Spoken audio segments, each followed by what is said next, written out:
arzumuz sizin olacak. Gedək. Elinizə bahardır. Gönlünüzə bahardır. Yaşıllaşır təbiyyət.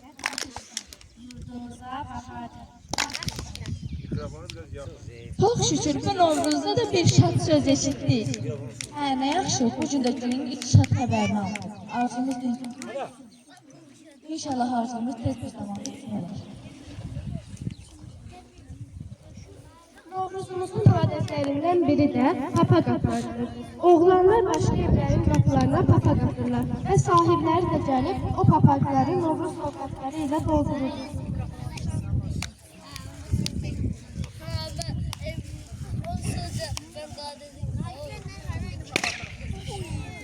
Aşağıdan bu qapıya papa qatar.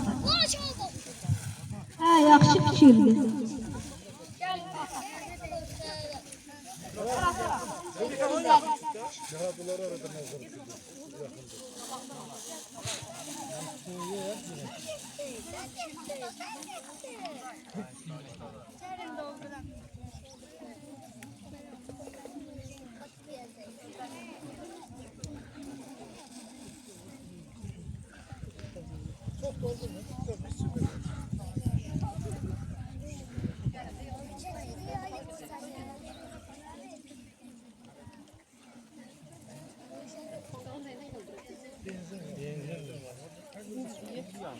Kimse köməkləsin.